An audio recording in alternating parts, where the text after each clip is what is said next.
Hello everyone, this is Naimur Rahman. Interview के एक नई एपिसोड के साथ और नए मेहमान, बल्कि आज तो बहुत ही ख़ास मेहमान के साथ हाज़िर हूँ। आज हमारे साथ मौजूद हैं हमारे एआई टीचर ट्रेनिंग के मोहतरम उस्ताद सर जयप्रकाश एजुकेशन वाला। सर वेलकम और अस्सलाम वालेकुम। वालेकुम सलाम नईम साहब, कैसे हैं? उम्मीद है आप खैरियत से होंगे। बहुत शुक्रिया आपके पॉडकास्ट में बुलाने के लिए और इतनी इज़्ज़त देने के लिए। Thank you so much. Sir welcome sir. Sir बल्कि आपका भी शुक्रिया, आपने वक्त दिया। सर सबसे पहले तो हमारे नाजरीन को अपना तारुफ कराएं। वैसे तो आप किसी तारुफ के मोहताज नहीं, लेकिन नाजरीन के लिए हल्का सा तारुफ करा दें सर। मेरा छोटा सा तारुफ है। मैं एक सिंध के सेकंड लार्जेस्ट सिटी हैदराबाद से वाबस्ता हूँ। जैसे कि आप जानते हैं, मेरा नाम जयप्रकाश है। और रेहान फाउंडेशन जुड़ने के बाद और अब मुझे सोशल मीडिया पे लोग जयप्रकाश एजुकेशन वाले के नाम से जानते हैं। और पास मेरा जो एक्सपीरियंस है, मैंने लाइक अपनी छोटी उम्र से ही काम स्टार्ट कर दिया था। मेरे अब्बू ने हमें बिज़ी रखा ताकि मेरे बच्चे किसी गलत डायरेक्शन में ना जाएं, बिज़ी रहें, मसरूफ़ रहें, तो वो पॉजिटिव कामों की तरफ ही अपने आप को रखें। तो बचपन से ही हमें बिज़ी रखा डिफरेंट कामों के अंदर। तो इसलिए मैं 12 साल से मेरा एक्सपीरियंस है। मैं फार्मेसी फील्ड में रहा, एक शागिर्द से एक स्टोर मैनेजर तक, पूरे बिजनेस को हैंडल करने तक सारी चीज़ें मैं जो है मैं करता था। वहाँ से मैंने अपनी जर्नी हैदराबाद से रिमोटली स्टार्ट की रिहान स्कूल के साथ। मैं 6 मई 24 को और उसके बाद सितंबर के अंदर मैं 24 में कराची आ गया। और तब से अभी तक मैं कराची हूँ। यहाँ स्कूल में एज असिस्टेंट आया था। अब एज एन बहुत सारे प्रोजेक्ट्स में एज एन एडमिशन मैनेजर और एडमिशन डिपार्टमेंट और सोशल मीडिया डिपार्टमेंट और डेवलपर डिपार्टमेंट को भी मैं देख रहा था साथ साथ। सर मेरा सवाल ये है कि मेडिसिन की फील्ड से एआई तक का सफ़र, ये कैसे यकदम से आपने अपने आप को चेंज किया और इस फील्ड में आ गए? इसका थैंक यू तो पहला तो अपने अम्मा पापा को करूँगा, जो वालदेन हैं। कि उन्होंने हमें एक अच्छी तरबियत दी, जिसकी वजह से हम मेहनती हैं और काम करते हैं, काम से जो है ना कतराते नहीं हैं। उसके बाद मेरे भाई, बड़े भाई दौलत एजुकेशन वाला, जिनकी वजह से आज मैं आपके सामने हूँ। उनकी ही गाइडेंस और उनकी ही वजह से मैं यहाँ तक पहुँचा हूँ। उन्होंने स्टार्टिंग में मुझे, कि उन्होंने Rehan school online academy start की थी 24 जनवरी 2024 को। जैसे जैसे वो ग्रो होने लगी, उन्होंने अच्छी मेहनत की और अच्छी मेहनत करके एक स्टूडेंट से उन्होंने स्टार्ट की। और उसके बाद जब उन्होंने स्टार्ट की, तो उनको हेल्प के लिए कोई चाहिए था, उनकी हेल्प कर सके, असिस्ट कर सके। तो फिर उन्होंने मुझे कहा कि क्या आप मुझे थोड़ा टाइम दे सकते हैं? मैं अपना काम भी करता, जॉब भी करता था। तो मैं 2 से 3 घंटे फिर उन्हें मैं देने लगा। हैदराबाद से फिर आहिस्ता आहिस्ता फिर मैं जब बेहतर हो गया, तो फिर मैंने 6 मई को ज्वाइन भी कर लिया रेहान स्कूल को।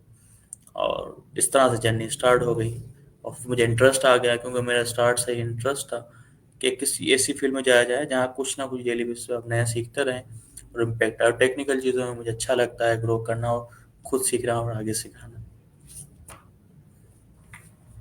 सर जब आप इस एआई की फील्ड में आए तो चैलेंजेस तो बहुत सारे आए होंगे।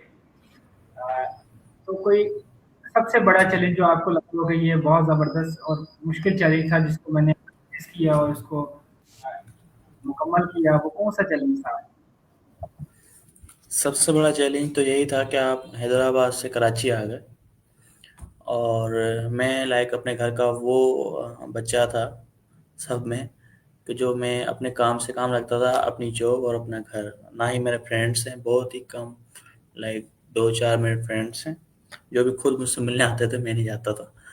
तो इस तरह का था। और मैं घर से तो इसलिए वालदेन को मुझे यहाँ भेजना और मेरा हैदराबाद से कराची आना बहुत ही बड़ा चैलेंजिंग था, कि पता नहीं क्या होगा। और जब मैं आया, एक अपनी अच्छी जॉब, अच्छे पैकेज, अच्छी लाइक मुझे फैसिलिटीज़ मिलती थी, या अपनी मेडिकल की, या बहुत सारी चीज़ें फैसिलिटीज़ थी। उस जॉब को छोड़कर मैं कराची आया, जहाँ मुझे कंफर्म भी नहीं था कि मैं रहूँगा कहाँ, खाऊंगा पीऊँगा कहाँ।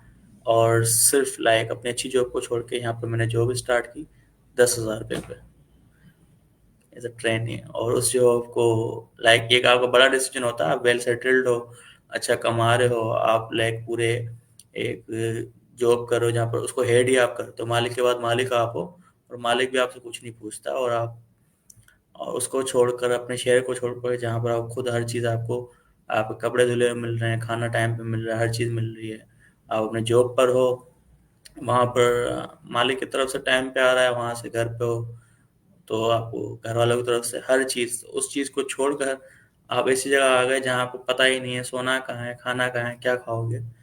तो ये सबसे बड़ा चैलेंज था, उसको हमने क्रॉस किया। वो भी दौलत भाई को इसलिए थैंक यू कहूँगा, जिनकी वजह से, हेल्प की वजह से और सरेआन की वजह से मैं यहाँ आ सका और यहाँ पर अब अच्छा काम कर रहा हूँ। उस चैलेंज को हमने पार कर लिया। तो सर जब आप हैदराबाद में अपनी जॉब कर रहे थे तो क्या आपको एआई का उस वक्त भी नॉलेज था कुछ, या ये बिल्कुल आपके लिए न्यू थी एक फील्ड? नहीं, मैं यूज़ तो करता था, चैट जीपीटी यूज़ करता था सिर्फ, पर थोड़ा बहुत अपने काम के हिसाब से, ज़्यादा मैं यूज़ नहीं करता था।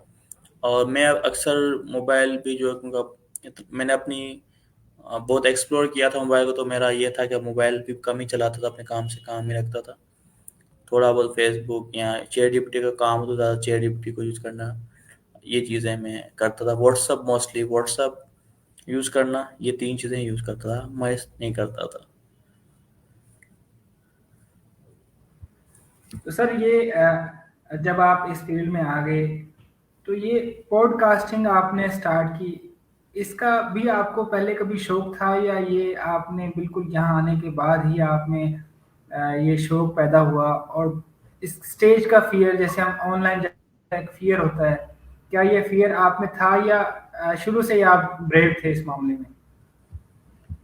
ब्रेव कोई भी नहीं होता, इंसान जब काम स्टार्ट करता है, कहने के लिए तो सब कहते हैं कि हम ब्रेव हैं। हर चीज़ फर्स्ट टाइम इंसान ज़िंदगी में करता है। इंसान दुनिया में आँख भी पहली दफ़ा खोलता है, बोलता भी पहली दफ़ा, हर चीज़ पहली दफ़ा करता है। तो ये था कि मैंने स्टार्ट किया, जैसे कहते गए उसको मना नहीं किया और काम करते गए, तो आहिस्ता आहिस्ता फियर कम होना स्टार्ट हो गया। फियर में ये नहीं कहूँगा कि बिल्कुल ख़त्म हो गया, लेकिन कम होना स्टार्ट हो गया आहिस्ता आहिस्ता, जैसे इम्प्रूव कर रहे हैं। और ऐसे ही मेरा कोई ख्याल भी नहीं था कि हम पॉडकास्टिंग करेंगे या वीडियो रिव्यूज़ करेंगे, ये चीज़ें करेंगे, लेकिन ये था कि मैंने अपने आप को ये नहीं कहा कि नहीं मैं कर नहीं सकता, बस ये था कि लाइक मैं कर लूँगा और मुझे करना है। This is the thing.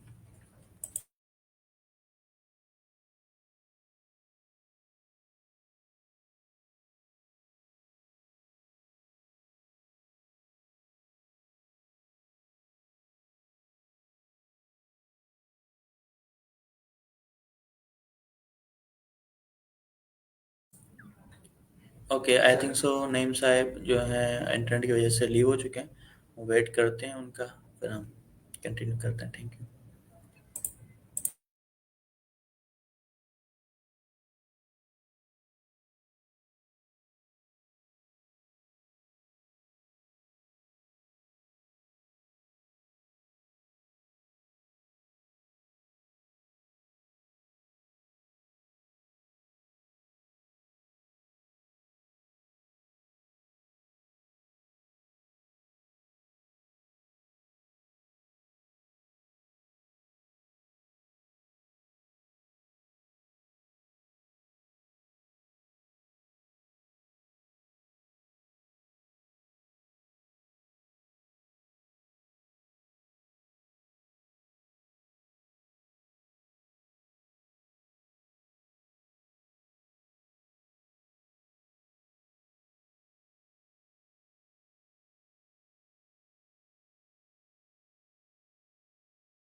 Sir मैं माज़रत ख़्वाह हूँ, इंटरनेट के ग्लिच की वज़ह से सिग्नल चले गए थे।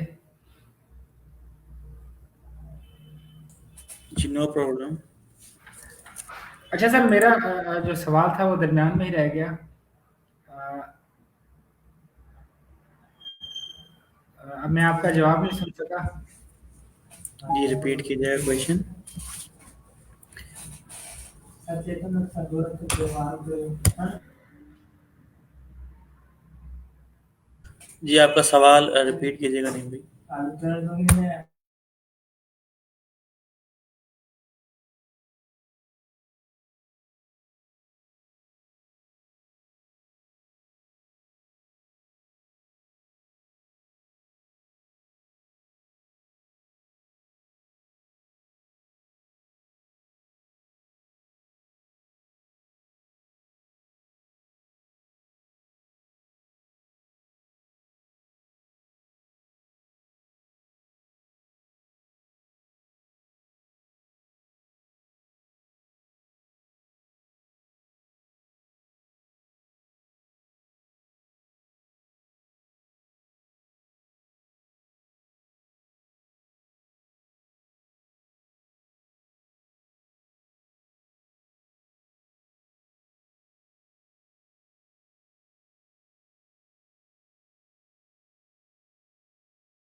जी सर, अब आपको आवाज़ आ रही है अब सही?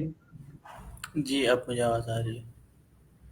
सर जी। मेरा सवाल ये था कि आप एज़ ए पॉडकास्टर, हमें एक फ़ियर होता है स्टेज का।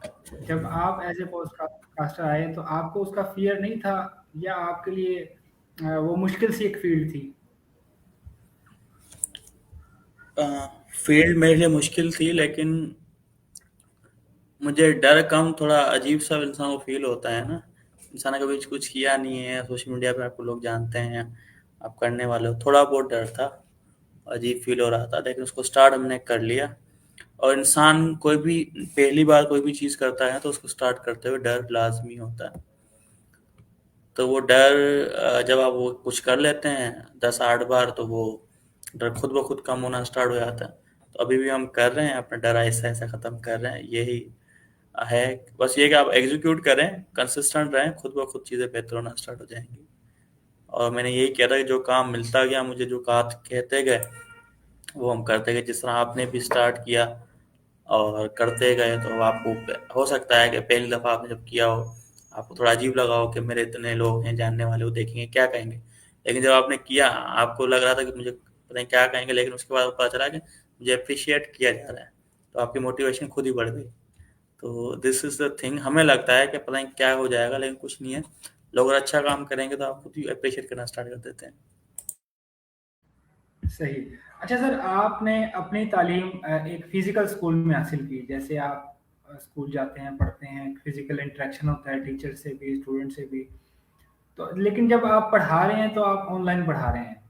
तो आप इन दोनों एजुकेशन के फ़ील्ड को कैसे देखते हैं? इनमें से कौन-सी फ़ील्ड आपको ज़्यादा अच्छी लगी, या आप समझते हैं कि फ्यूचर में स्टूडेंट को इसी फ़िज़िकल स्कूल में जाना चाहिए या ऑनलाइन स्कूल में जाना चाहिए? आप किसको बेहतर समझते हैं? बेहतर तो मैं ये नहीं कहूँगा कि किसी को नंबर नहीं दूँगा कि फर्स्ट नंबर पे या सेकंड नंबर पे। रीज़न ये है कि कोई भी हम काम करते हैं, कोई भी चीज़ होती है, तो उसकी पॉजिटिव साइड्स भी होते हैं, नेगेटिव साइड्स भी होते हैं। तो मेरा ये मानना है, मैं किसी को भी ये नहीं कहता कि इस चीज़ के जो है ना 100%। अब ऑनलाइन का मुझे ज़्यादा अच्छा इसलिए लगता है कि ऑनलाइन आप जो है ना लोकेशन इंडिपेंडेंट हो जाते हैं। ठीक है, आप कहीं से भी बैठकर, मैं अगर मिसाल के तौर पे आप अभी ऑनलाइन क्लास लेते हैं, तो आप मिसाल है आपको ऑफिस के काम से लाहौर जाना पड़ गया, या आपको ऑफिस के काम से कराची आना पड़ गया, अब मुल्तान में नहीं है, लेकिन आप कहीं, आपके पास लैपटॉप और इंटरनेट, आप कहीं से बैठ के अपनी एजुकेशन ले सकते हैं, नो प्रॉब्लम। लोकेशन इंडिपेंडेंट है, आप इसलिए कहीं से ही बैठकर आप दुनिया के किसी भी कोने की नॉलेज ले सकते हैं, सीख सकते हैं, पढ़ सकते हैं। तो ऑनलाइन एजुकेशन मुझे इसलिए ज़्यादा अच्छी लगती है कि पहला तो आपको टाइम बचाता है, तो स्कूल जाने के लिए सुबह जल्दी उठो, फिर तैयार हो, फिर सारी चीज़ें करो, फिर आप स्कूल पहुँचो, सारा वो टाइम लगता है, ये प्रोसेस होता है। तो उससे ये होता है कि फिर आप जाते हो, करते हो, यहाँ पर आपका टाइम बच जाता है। अब ऑनलाइन फिजिकल का एक अलग फ़ायदा है। फिजिकल का ये मैं सिर्फ हरियाणा स्कूल की बात कर रहा हूँ, क्योंकि क्योंकि यहाँ पर हमारी कन्वेंशनल अनकन्वेंशनल की बात नहीं हो रही, क्योंकि हम कन्वेंशनल एजुकेशन नहीं देते, हम अनकन्वेंशनल देते हैं, ट्रेडिशनल एजुकेशन फॉलो नहीं करते। अब जब बच्चा फिजिकल में आता है ना, उसको एक्सपोजर ज़्यादा मिलता है।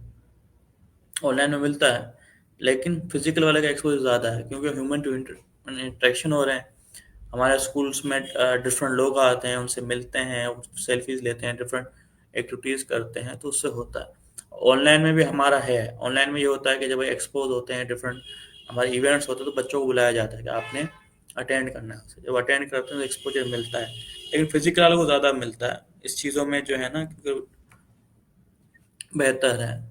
ऑनलाइन में ज़्यादा प्रेफ़र करता हूँ मेरे जैसे लोगों के लिए, क्योंकि हमारे पास वक़्त कम है, कभी कहाँ जाना है, कभी कहाँ जाना, तो ऑनलाइन इसलिए हमें बेहतर लगता है। सर दूसरा, रेहान स्कूल में चूँकि अब आपने बताया कि फ़िज़िकल क्लासेस भी होती हैं और ऑनलाइन क्लासेस भी हैं। लेकिन जो हमारी कन्वेंशनल एजुकेशन है उसमें हम सब्जेक्ट्स पढ़ते हैं, एक बच्चा फिज़िक्स, केमिस्ट्री, इंग्लिश, मैथ और बाकी सब्जेक्ट्स भी पढ़ रहा होता है। तो जो रेहान स्कूल में स्टूडेंट्स आते हैं, जो फिज़िकली क्लासेस अटेंड करते हैं, तो क्या वो भी कन्वेंशनल तालीम के जो सब्जेक्ट्स हैं उनको भी साथ पढ़ते हैं, या सिर्फ वो एआई से रिलेटेड ही एजुकेशन लेते हैं? वो सिर्फ़ जैसे कि आपको पता है कि हमारा यही है कि हम बेसिकली सीखना सिखाते हैं। हम और जो सीखना सिखाने का हमारा पैटर्न है, जिस तरह से आपको गाइड किया गया, हम सिर्फ एआई नहीं सिखा रहे हैं, हम आपको ऐसा इंसान बना रहे हैं जो कोई भी प्रॉब्लम आए उसको सॉल्व कर सकें। आप खुद से प्रॉब्लम्स को सॉल्व करना सीख सकें, आप सीखना सीख सकें, आपको डिजिटल एजुकेशन की तरफ लेके आ रहे हैं। हम आपके नेटवर्किंग के ऊपर काम कर रहे हैं, हम आपके कॉन्फिडेंस बिल्डिंग के ऊपर काम कर रहे हैं, हम आपकी सोशल मीडिया ब्रांडिंग पे काम कर रहे हैं, प्रेजेंस बिल्ड कर रहे हैं। तो डिफरेंट बहुत सारी एक्टिविटीज़ आपकी, और माइंड एक्सपोजर आपको दिया जा रहा है, क्योंकि हम एक मिसाल दी जाती है कि मेंढक की, जो कुएं का मेंढक है, वो समुद्र का मेंढक है, उसकी मिसाल दी जाती है। और समुद्र का मेंढक कुएं में आ जाता है, और वो कुएं का मेंढक पूछता है कि इससे भी बड़ा एक, पूरी एक स्टोरी है उसकी जो छोटी सी। तो उसी तरह है कि हम जब एक छोटे शहर में होते हैं, गांव में होते हैं, तो हमारे लिए वही एक दुनिया है, या हम एक मुल्क के अंदर रह रहे हैं, शहर के, वही हमारी दुनिया है। लेकिन जब इंटरनेट पे आ जाते हैं, तो वो हम 8 बिलियन लोगों के बीच में आ जाते हैं। 8 बिलियन लोगों के बीच में आया तो सीखना हमारा आसान हो जाता है। तो बच्चों को हम एक्सपोजर देते हैं कि वो ज़्यादा सीख सकते हैं, प्रॉब्लम सॉल्व कर सकते हैं। वो जब ये चीज़ें सीख जाते हैं ना, वो किसी भी फील्ड में चले जाएं तो वो कर लेते हैं। हम कन्वेंशनल एजुकेशन का कुछ भी सब्जेक्ट नहीं पढ़ाते, ना ही हमारे पास सब्जेक्ट टीचर्स हैं, और हम फैसिलिटेटर्स कहते हैं टीचर्स को यहाँ पर। सही। सर जैसे आम रूटीन में हम सबसे जो फेमस एक एआई का टूल हमारे पास है वो है चैट जीपीटी।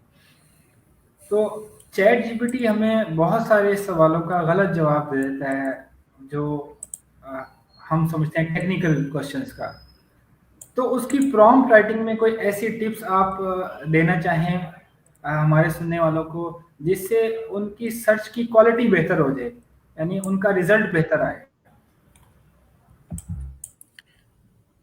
लेकिन कुछ चीज़ें, एक चैट जीपीटी जनरल है, आप किस तरह का सवाल कर रहे हैं पहले तो वो देखना होता है। ठीक है, और उसके अलावा कभी भी चैट जीपीटी को आप इस्तेमाल करें, किसी भी एआई टूल को इस्तेमाल करें, तो उसको एक अगर आप लाइन कह देते हैं ना, बहुत अच्छी होती है, आप उसको डिटेल्ड दें। हमारी आदत ये होती है कि हम क्या करते हैं कि बस एक डायरेक्ट बात कर देते हैं कि मुझे ये करके दे दो या ये बता दो। तो वो चैट जीपीटी क्या करता है, जनरल आंसर लेके आता है सबका। वो जनरल आंसर हमारे काम का नहीं होता। अगर हमें स्पेसिफिक आंसर चाहिए तो उसको स्पेसिफिक डिटेल्स देनी होंगी कि इस तरह से मुझे जवाब चाहिए। लाइक अगर मुझे किसी को मैसेज करना है, तो मैं उसको कहता हूँ कि मुझे जो है ना, ये मैसेज एससीसीएन कम्युनिकेशन स्टाइल में चाहिए। एससीसीएन कम्युनिकेशन स्टाइल क्या होता है कि वो मैसेज शॉर्ट लिखता है, उसमें जितनी भी बात होती है पूरी बात भी बता देता है, मैसेज को भी छोटा कर देता है, और कम्युनिकेशन को बेहतर करता है। ठीक है। और मैं उसको भेज देता हूँ। इसी तरह अगर मैं मैथमेटिक्स का प्रॉब्लम सॉल्व कराना है, तो उससे मुझे कहना है कि मुझे जो है ना, आप एक अच्छे मैथमेटिशियन की तरह एक्ट करें। ठीक है, मेरा सवाल ये है, इसका मुझे जवाब दो, इसका जवाब मुझे इस तरह से चाहिए, डिटेल्ड प्रॉम्प्ट। तो उससे वो क्या करेगा कि उसको सोचेगा, थिंक करेगा, और उसका उसका आंसर आपको निकाल के देगा। उसके साथ साथ चैट जीपीटी में एक ऑप्शन होता है थिंकिंग का। अगर आप उस पर क्लिक करेंगे, प्लस उस पर प्लस के बाद एरो होता है, जब थिंकिंग के बटन पे क्लिक करते हैं तो वो जो आंसर देता है वो बहुत डिटेल डिफरेंट वेबसाइट्स को सर्च करके, थिंक करके आपको आंसर देता है, तो उससे भी आपको आंसर और अच्छा मिल जाता है। सही। सर, चैट जीपीटी के अलावा कोई ऐसी साइट या ऐसा टूल जो आप समझते हो इससे भी बेहतर है, जो इससे बेहतर रिजल्ट दे सकता है स्टूडेंट्स को, तो वो कोई टूल हमें बताएं सर। बहुत सारे टूल्स हैं डिफरेंट डिफरेंट। अगर आपको रिसर्च करनी है डिफरेंट, तो आप डीप सीक का यूज़ करें या परप्लेक्सिटी का यूज़ करें। वो रिसर्च के लिए बहुत अच्छे टूल्स हैं। इसी तरह जिमनाई है।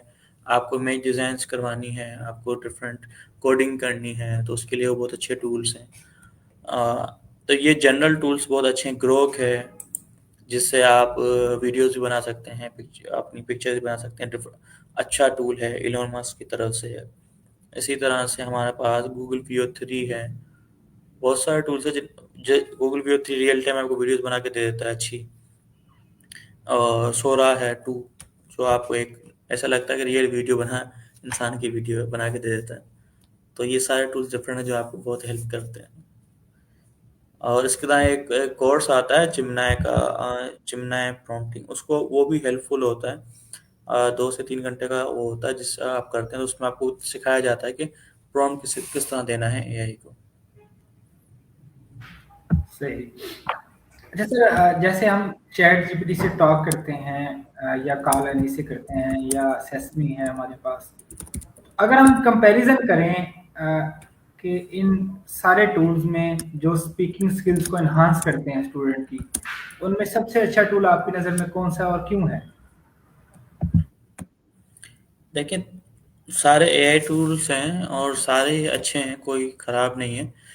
उसका ये है कि अगर आप माया से बात करते हैं ना, सेसेमी सेसेमी की टोन जो है ना, बहुत फ्रेंडली है। सेसेमी जो है, उसकी टोन बहुत ही फ्रेंडली है, उस और आप जब उससे बात करते हो ना, आपको अच्छा लग रहा होता है। कॉल नहीं, थोड़ा स्ट्रेट बात करती है।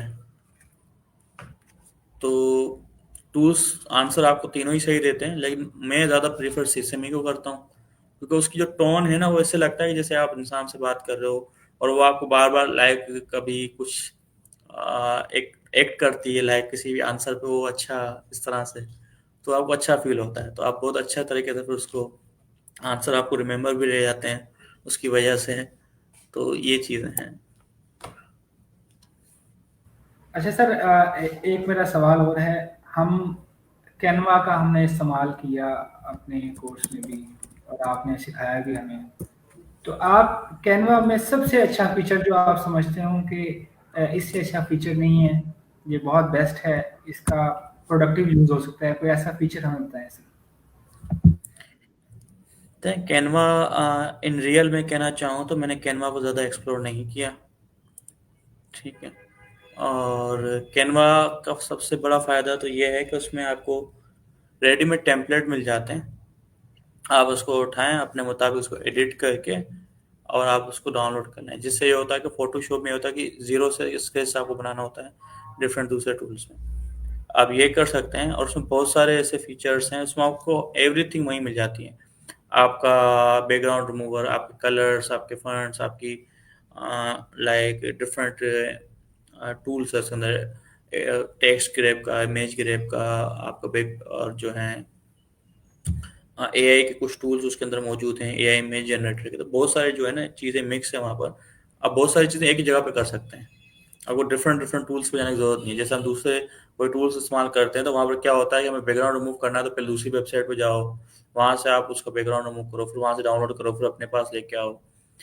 या डिफरेंट कोई एआई इमेज जनरेट करनी है, या मुझे कोई वीडियो चाहिए, अगर मैं वीडियो बना रहा हूँ, पिक्चर बना रहा हूँ, तो मैं उसका डिज़ाइन चाहिए, तो अब मैं एक डिफरेंट वेबसाइट पे जा रहा हूँ, वहाँ से सर्च कर रहा हूँ, फिर वहाँ से डाउनलोड कर रहा हूँ, लेके आ रहा हूँ।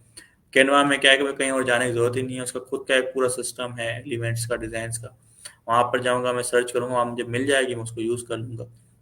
तो कैनवा का ये फ़ायदा है कि एवरीथिंग आपका अवेलेबल है एक जगह पे, वक़्त आपका ज़्यादा बचाती है। और आप प्रोडक्ट, अगर आप बिल्कुल लाइक आप ग्राफिक डिज़ाइनिंग का सेंस भी नहीं है, तो आप कोई भी टेम्पलेट उठा लें, बस उसका कलर जो आपको पसंद है वो चेंज करके थोड़ा आप जो टेक्स्ट लिखना है करें, डाउनलोड कर दें। तो ये कैनवा का सबसे अच्छा फीचर है। सही। अच्छा सर, हमने आपसे सीखा क्लाउड एआई पर डिफरेंट ऐप्स बनाना। क्या इन ऐप को हम यूटिलाइज भी कर सकते हैं अपनी डेली लाइफ में? उसका भी कोई प्रोसीजर मौजूद है?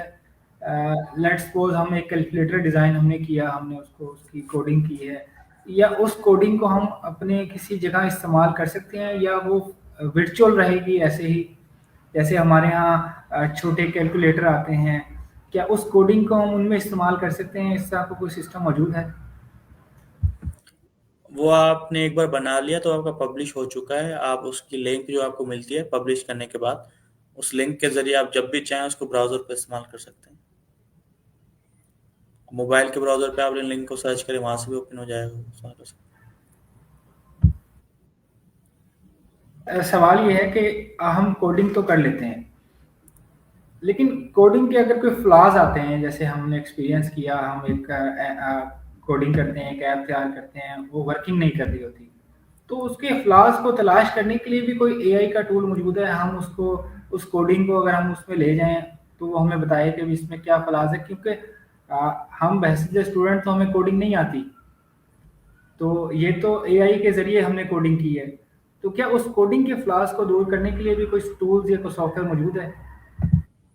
देखिए, आपको जो कोडिंग कराई गई, वो सिर्फ़ 10 टास्क करवाए गए हैं, टेस्ट करवाने के लिए आपको। जैसे हम किसी मिठाई की दुकान में जाते हैं या किसी पकवान सेंटर में जाते हैं, तो हम टेस्ट करते हैं कि ये लें, आप टेस्ट करेंगे प्रोडक्ट कैसी है, किस तरह से है। तो आपको इस तरह से 10 टास्क टेस्ट करवाए गए हैं कि आप भी कोडिंग कर सकते हैं, it's not a big deal. तो अभी आपने सिर्फ़ एक छोटा-सा बेसिक टास्क आपको करवाए गए हैं। तो जो बेसिक हम वेबसाइट बिल्ड करते हैं, डिफरेंट चीज़ें करते हैं, तो पूरी पाँचों बुक की जर्नी है हमारी। 5 बुक्स हैं, हर बुक में 20 टास्क, 25 टास्क, 35 टास्क, इस तरह तक 150 टास्क हैं। जब आप वो 150 टास्क कर लेते हैं, तब आप बेहतर हो जाते हैं। आप वो सारी चीज़ें जो आप वेबसाइट बिल्ड करने में, डिफरेंट चीज़ें जो टास्क बिल्ड करने में, उसमें आप बहुत हद तक बेहतर हो जाते हैं। उसके बाद फिर जो रियल टाइम आप कोई प्रोजेक्ट पे काम अपना स्टार्ट करने लगते हैं, उसमें चैलेंज आते हैं, प्रॉब्लम आते हैं, सॉल्व करना स्टार्ट करते हैं, तो आप फिर बेहतर होना स्टार्ट हो जाते हैं।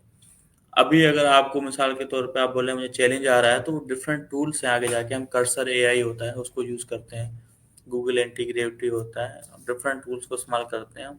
और आपने कहा कि मुझे प्रॉब्लम आ गई, हल नहीं हो रही, तो उसका मैं बेहतरीन हल ये है कि उस प्रॉब्लम का स्क्रीनशॉट लें, स्क्रीनशॉट लेकर चैट जीपीटी को दें, उसको सारी कहानी बताएं कि मैं ये ऐप बना रहा हूँ, ये ऐप इस सॉफ्टवेयर से बना रहा हूँ, और इसमें मुझे ये प्रॉब्लम आ रहा है। अब मुझे समझ नहीं आ रहा क्या करना है, मुझे कोडिंग भी नहीं आती, और मैं चाहता हूँ कि सारा ऑटोमेटिक हो जाए, मुझे बताओ क्या करूँ, स्टेप्स बताओ। स्टेप्स बिल्कुल आसान करके बताना मुझे, ठीक है? ऐसा समझो कि मैं 10 साल का बच्चा हूँ और ये पूरी कहानी बता दूँ उनको। इस ये प्रॉम्प्ट हो गया, वो क्या करेगा कि फिर वो सोचेगा, और उसके बाद 10 साल के बच्चे की तरह आपको बताएगा कि हाँ अच्छा ये प्रॉब्लम है, अब आपने क्या करना है कि इस प्रॉब्लम को इस तरह से जाके इधर ये करना, पहले ये हो जाए तो फिर ये करना, ये हो जाए तो ये करना, ठीक है, हो जाएगा। वो आपको 2 से 3 तरीके बताएगा, 2 से 3 तरीके अप्लाई करो, हो गया, ठीक है। नहीं हो रहा, फिर से उसको बोल दो, स्क्रीनशॉट भेज दो कि भैया ये फिर भी नहीं हो रहा, फिर भी नहीं हो रहा। ऐसे करते करते वो बार बार आपको नए नए तरीके बताता जाएगा, आप अप्लाई करते जाओ, प्रॉब्लम सॉल्व हो जाएगी। तो ये एक तरीका है आपको कोडिंग के चैलेंजेस को हल करने का। सही। अच्छा सर, मेरा सवाल ये है कि जैसे रेहान स्कूल का मोटो है कि हर बच्चा 1 लाख कमाएगा, तो ऐसे कौन से लेवल्स हैं जिनको करने के बाद रेहान स्कूल की तरफ से एक बच्चा स्पेशलाइज हो जाता है एक फील्ड के अंदर? जैसे भी आपने बताया कोडिंग के हमारे अ, अ, शायद 5 आपने लेवल बताए हैं, तो वो लेवल हैं, उसको करने के बाद वो एक्सपर्ट होगा। तो ये तो चले एक है फील्ड कोडिंग की, इसके अलावा कौन-कौन सी फील्ड्स मौजूद हैं जिनमें डिफरेंट लेवल्स मौजूद हैं, उसके बाद बच्चा इस काबिल हो जाए कि वो एक्सपर्ट हो जाए उस फील्ड का? हमारा बेसिकली नहीं भाई, एक पूरा सिस्टम है, स्कूल सिस्टम हमारा। रेहान स्कूल एक क्रिएट किया जा रहा है, एक वो स्कूल जो इंटरनेट के आने के बाद बनाया गया है। क्योंकि जो पहले स्कूल थे वो इंटरनेट से पहले के थे। इंटरनेट के आने के बाद कोई स्कूल नहीं बनाया गया। जैसे कि मॉन्टेसरी सिस्टम पहले बना, वो भी नहीं था पहले। डिफरेंट एजुकेशन सिस्टम बने, उसी तरह नया एजुकेशन सिस्टम नए दौर के हिसाब से क्रिएट कर रहे हैं हम। अभी हमने कुछ स्टार्ट ही किया है, इतना टाइम हमें नहीं हुआ, 3 साल हुए हैं। ठीक है, हमारे टोटल 8 लेवल्स होते हैं उसमें, स्कूल सिस्टम के अंदर जो बच्चे को हम कहते हैं। उसमें हम 9 से 10 साल के बच्चे को पहले लेते हैं, मैक्सिमम 15 से 16 साल के बच्चे को लेते हैं, उससे ज़्यादा के बच्चे नहीं लेते। वो एक प्रोसेस है, मतलब एक सिस्टम बनाया जा रहा है। जैसे हमारा एक कन्वेंशनल एजुकेशन सिस्टम है, उसमें बच्चा आता है, ठीक है, एक तरफ से निकलता है, वो डिग्री लेता है और फिर जाके नौकरी करता है। ये सिस्टम है ना हमारा। हम सिस्टम बना रहे हैं एक प्रॉपर प्रोसेस, जिसमें 8 से 10 साल में बच्चा हाई स्कूल की उम्र तक वो क्या करे, उस प्रोसेस से गुजरे। उस प्रोसेस से गुजर के वो 3 सबसे बड़ी चीज़ें अचीव कर ले। 3 चीज़ें क्या है? पहली चीज़, वो कोई एक वाला वाली जिस तरह से आपने सिलेक्ट किया हुआ है, वो एक वाला वाली सिलेक्ट करे, उसमें जो है 1 मिलियन लोगों की हेल्प करे कम से कम। मतलब कोई ऐसी प्रॉब्लम पकड़े जिससे वो उस पर काम करे और तो एक 10 लाख लोगों की हेल्प हो जाए। उसके बाद जब वो 10 लाख लोगों की हेल्प कर देगा तो पैसा इज बाय प्रोडक्ट। तो उस प्रॉब्लम को सॉल्व करने से उसके बाद पैसा भी आ जाए, और वो कम से कम $1 मिलियन हो, जो पाकिस्तान 28 करोड़ में बनते हैं। ठीक है, वो अचीव कर ले, जिससे उसका लाइक हज उम्रा, उसका घर का मसला, उसका फाइनेंशियल, खाने पीने सारे मसला हो जाए, घूमने फिरने, गाड़ी के सारे उसके जो है हल हो जाए।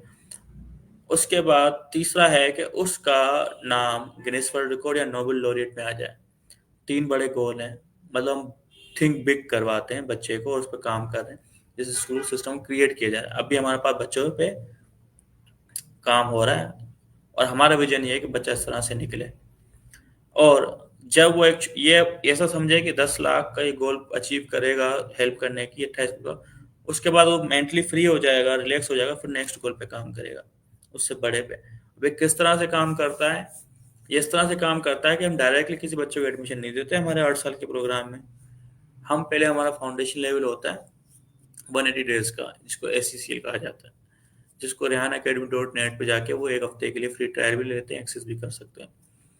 उसमें ये होता है कि बच्चे को लिया जाता है, पूरे उस प्रोसेस से गुजरता है, उसमें क्राइटेरिया होता है जो पेरेंट्स को खुद को भी टास्क करने होते हैं, और बच्चे को कम से कम 2,000 अर्न करने होते हैं, वो भी अपने पेरेंट्स को सिखाकर, पेरेंट्स को सिखाएगा, वीडियो पे लाकर सोशल मीडिया पे पैसे अर्न करेगा, वो सारी चीज़ प्रोसेस से गुजर के, जब, क्योंकि उसमें 2 से 3 घंटे डेली देने होते हैं बच्चे को, ये करने के बाद जब वो चीज़ें स्टिक कर ली, अब उसके पास ये है कि फाउंडेशन कर ली। अगर वो हमारा स्कूल में सिस्टम में जुड़ना चाहता है 8 साल के, तो उसमें कम से कम डेली बेसिस पे बच्चे को 7 से 8 घंटे देने होते हैं, और पेरेंट्स को 2 से 4 घंटे वीकली लाजमी देने होते हैं, जिसमें पेरेंट्स अपने टास्क करते हैं।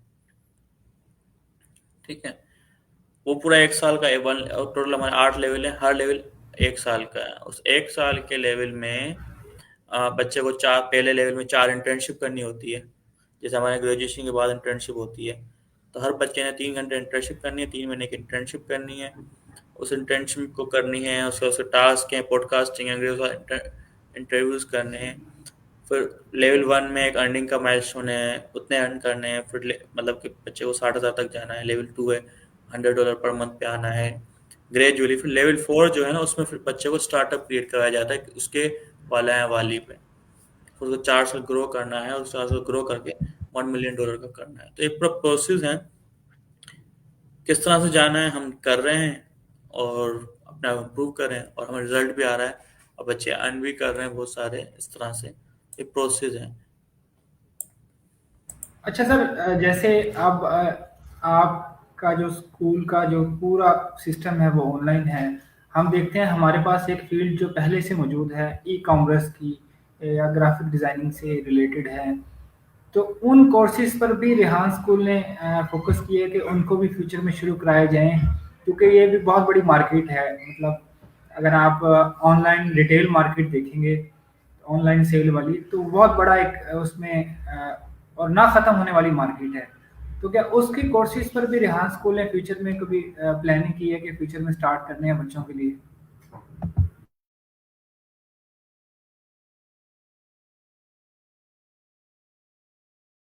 सर आपका माइक म्यूट है सर, आवाज़ नहीं आ रही। ठीक।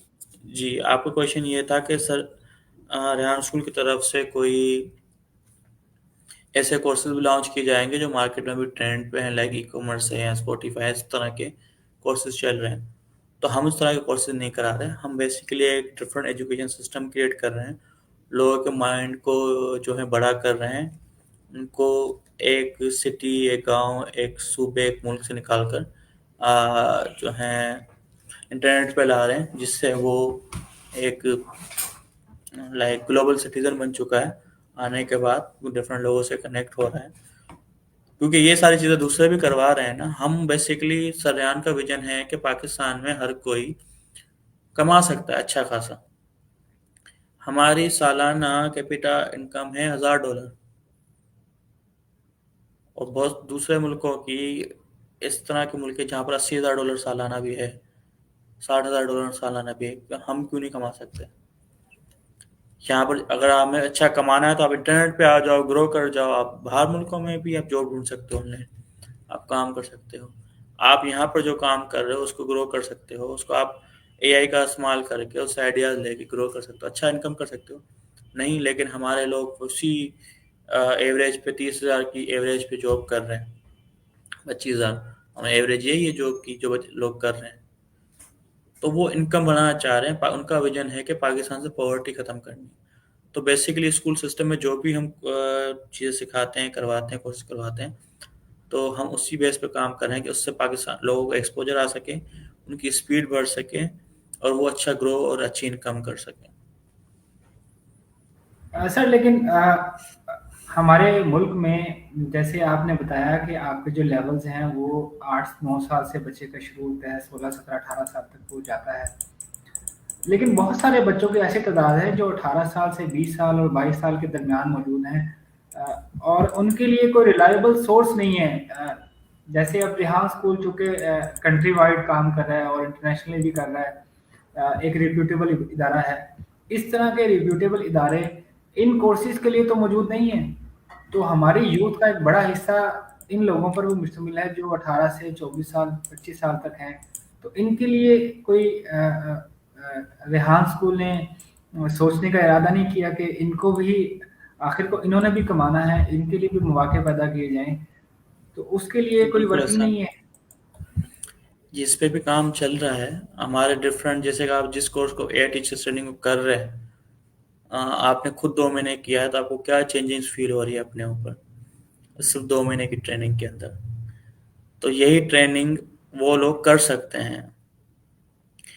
वही सेम ट्रेनिंग जब वो करेंगे, उनका माइंड एक्सपोजर होगा, नेटवर्क बिल्ड होगा, तो खुद ब खुद आपने सुना होगा जैसे 4 लोगों के साथ आप बैठते हो, वैसे आप 5 भी बन जाते हो। तो हम आपका सोशल मीडिया नेटवर्क चेंज करते हैं, हम आपको बाहर मुल्कों के लोगों से कनेक्ट करते हैं, अंग्रेजों से कनेक्ट करते हैं, जिससे क्या होता है कि आप ऑटोमेटिकली ग्रो करना स्टार्ट कर जाते हो। तो उनको हम ऑफर करते हैं हमारा ये एआई टीचर्स ट्रेनिंग प्रोग्राम, जिसको ज्वाइन कर सकते हैं। और उस ट्रेनिंग को, अब आप टीचर हैं, आप किसी भी फील्ड से हैं, आप इस ट्रेनिंग को करें, और आप उस ट्रेनिंग को अगर अच्छे तरीके से करते हैं, अपनी एग्जिस्टिंग जो भी आप कर रहे हैं उसमें कनेक्ट करते हैं, तो आप ग्रो करना स्टार्ट कर जाते हैं, अर्निंग आपकी स्टार्ट बढ़ना स्टार्ट हो जाएगी आपकी। सही। सर मेरा आखिरी सवाल ही समझे ये, अ, आपका काफ़ी वक्त ले लिया मैंने, कि आप क्या देखते हैं कि अगले 5 साल में, 10 साल में आप कहाँ पर होंगे और आपका जो विजन है वो क्या होगा? देखिए, अगले 5 साल में मैं तो अपने आप को अच्छी जगह पे ही देख रहा हूँ, क्योंकि मैं वक्त के साथ अपने आप को अपडेट करता जा रहा हूँ, इम्प्रूव करता जा रहा हूँ अच्छी। और मेरा जो अमल है वो ये है कि मैं सीखता हूँ, आगे सिखाता हूँ। तो मेरा यही है कि जो भी न्यू डिजिटल एजुकेशन है उसको मैं आगे फैला सकूं और उससे इम्पैक्ट आ सके। अगर इम्पैक्ट आएगा, जैसे कि आप मेरी क्लास में 25 स्टूडेंट्स हैं, मैंने 25 स्टूडेंट्स को सिखाया, तो आपकी क्लास, अगर आप डेली बेसिस पे क्लास लेते हैं, आप कम से कम एक बंदा 50 स्टूडेंट भी पढ़ाता है। तो तो उससे मैंने क्या कर दिया, एक साल में अगर आप 50, आपकी डेली क्लास 50, कितनी आपकी स्टूडेंट की रहे हैं, तो आप एक साल में कितने स्टूडेंट पढ़ाते हैं नहीं साहब? सर हमारे पास 300 की कैपेसिटी है टोटल? ऑलमोस्ट। तो 300 हमारे स्टूडेंट्स होते हैं जो मैकेनिकल डिपार्टमेंट में है। वैसे तो नियर अबाउट 5000 हमारी आप कॉलेज की। कितनों को पढ़ाते हैं? सर मेरे पास डिफरेंट क्लासेस हैं। थर्ड ईयर भी है, फर्स्ट ईयर भी है, और केमिकल की हम्म, भी क्लास है। तो 60-60 की हमारी क्लास होती है, 60-60 की स्ट्रेंथ की। तो हाँ। एक दिन में कम से कम 2 क्लासेस तो होती हैं। एवरेज लगा लें आप, मतलब कि बच्चे कितने महीने में पास आउट हो जाते हैं, 6 महीने में? सर 8 महीने की हमारी होता है सेशन हाँ। टोटल। तो मिसाल के तौर पे अगर आप एक साल के अंदर आप डिफरेंट क्लासेस ले रहे हैं आप, तो आप पढ़ा रहे हैं 120 स्टूडेंट को, तो आपने उससे क्या होगा कि डिफरेंट दूसरी क्लासेस भी ले रहे हैं, आप 500 स्टूडेंट को ट्रेन कर रहे होंगे मिसाल के तौर पे साल के अंदर। अब आप एक हैं, उसके बाद 24 और हैं, तो उस 24 को आप मल्टीप्लाई करें, अगर 500 एक टीचर पढ़ा रहा है एक साल के अंदर, 500 को भी ना लगाएं, आप और कम कर दे, 200 पे आ जाए, 200 भी पढ़ा रहा है तो 200 का मल्टीप्लाई होता है 5000 स्टूडेंट साल का आपका हो गया 25 लोगों के ऊपर। तो आप 25 को ट्रेन कर, अच्छा अगर मैंने ट्रेन किया, मुझे तो उम्मीद है कि मैंने आपको अच्छा ट्रेन किया है, और मतलब अपनी जो अपनी नॉलेज थी सिखाया, अब मैंने अच्छा आपको ट्रेन कर दिया, आप अब 25 लोग आगे जाके उन 5000 स्टूडेंट को पढ़ाने वाले हैं। तो आप सोचें कि इस 5 साल के अंदर सिर्फ आप 25 लोगों को मैंने ट्रेन किया, तो 25 लोगों की वजह से मैंने आप 25,000 स्टूडेंट को ट्रेन कर दिया। क्यों? क्यों? आपके नेटवर्क से क्या हो गया? तो मैं जो इम्पैक्ट लाना चाहता हूँ वो इम्पैक्ट उसकी वजह से आ रहा है। खुद ब खुद वो बच्चों के जहन के अंदर, जैसे आपने कहा स्टार्ट में, कुछ लोग मुझे कांटेक्ट कर रहे हैं कि मुझे, हमें भी बताएं किस तरह करना है, सीखना, हम भी सीखना चाहते हैं। आपने किया तो क्यूरियोसिटी हो गई, उसकी वजह से आपके रिश्तेदार भी आपसे कांटेक्ट करेंगे, आपके दोस्त भी कांटेक्ट करेंगे। तो उससे क्या हो गया, इम्पैक्ट मेरी वजह से ये आना शुरू हो गया, सरयान की वजह से, बेसिकली सरयान की वजह से। मैं उनके बाद मैं हूँ, तो अब मैंने सिखाया तो उस वजह से इम्पैक्ट आ रहा है। तो यही चीज़ मैं चाहता हूँ कि मेरी वजह से इतने लोग ट्रेन हो जाएं, उनकी ज़िंदगी में इम्पैक्ट आ जाए। तो ये इनडायरेक्टली, मैंने डायरेक्टली आपको ट्रेन किया, और इनडायरेक्टली जाके ये ट्रेनिंग उन बच्चों की तरफ गई। 100% नहीं जाएगी, लेकिन वो एआई का इस्तेमाल करना स्टार्ट कर देंगे। और उस 5000 के अंदर अगर 10% भी बच्चा आपके पास जो है, आप एआई इस्तेमाल करना शुरू कर देते हैं, तो भी जो है ना, मैंने 20%, तो 1000 स्टूडेंट तो हो गए। तो मैंने आपसे 25 की वजह से इतने लोगों को ट्रेन किया था। मैं सोच रहा हूँ वहां पर कि वो आगे जाके क्या फायदा होने वाला है। मैं सिर्फ अभी 25 स्टूडेंट को नहीं पढ़ा रहा अपनी क्लास के अंदर, मैं उन 5000 स्टूडेंट को पढ़ा रहा हूँ जो आपके साथ पढ़ेंगे, और उसके बाद इसी तरह जो दूसरे स्टूडेंट आते जाएंगे वो पढ़ेंगे। तो इस तरह से सोचकर मैं पढ़ाता हूँ। सही। सर ये आपकी बात बिल्कुल ठीक है, ये इम्पैक्ट जो है आपका मल्टीप्लाई होता जाएगा। हम्म। सर मैं चाहूँगा अगर आप हमारे देखने वालों को, स्टूडेंट्स को कोई पैगाम देना चाहें तो वो दें सर। पैगाम सिर्फ एक ही है कि आप, हमारी आदत है कि हम कहते हैं कि हमें ये करना है वो करना है, लेकिन हम करते नहीं है। तो सोचे नहीं, स्टार्ट कर दें। ज़्यादा तक क्या होगा, फेल हो जाएंगे, हो जाएं फेल। जब बचपन में हम चलते थे, हम चलना सीख रहे थे, तो चलते चलते गिर जाते थे, लेकिन हमने कोशिश नहीं छोड़ी। रीज़न, क्योंकि उस वक्त हमें किसी की बात समझ नहीं आती थी, हमें कोई कहने वाला नहीं था कि आप नहीं कर सकते। अब ये हो गया कि नहीं, आपको लोग कहने वाले हैं कि आप नहीं कर सकते, तो आपने क्या करना है कि उसको नहीं सोचना, आपने ये कहना है कि मैं कर सकता हूँ, आई विल ट्राई। आप अपने कान बंद कर लें और स्टार्ट कर दें। आप फेल होंगे, एक बार होंगे, 2 बार होंगे, 10 बार होंगे, कितनी बार भी हो, आप उसको कोशिश करते रहें, आखिर कामयाब ज़रूर होंगे। उसके साथ साथ कभी कभी ये भी होता है, कोई फील्ड हमारे लिए नहीं बनी हुई होती, तो कभी कभी फील्ड भी चेंज करनी पड़ जाती है, तो उसको भी थोड़ा ध्यान में रखकर आप काम करें, एग्जीक्यूट करें अ, बेसिकली। सही। सर बहुत शुक्रिया आपका वक्त देने के लिए। मैं बड़ा शुक्रगुजार हूँ आपका, आपने इतना टाइम निकाला। अब मैं आपसे इजाज़त चाहूँगा और अपने नाज़रीन से भी इजाज़त चाहेंगे जिन्होंने हमें सुना। इंशाल्लाह फिर एक नए मेहमान और नई इंटरव्यू के एपिसोड से हाजिर होंगे। अब तक के लिए अल्लाह हाफ़िज़। खुदा हाफिज़। Thank you. Thank you.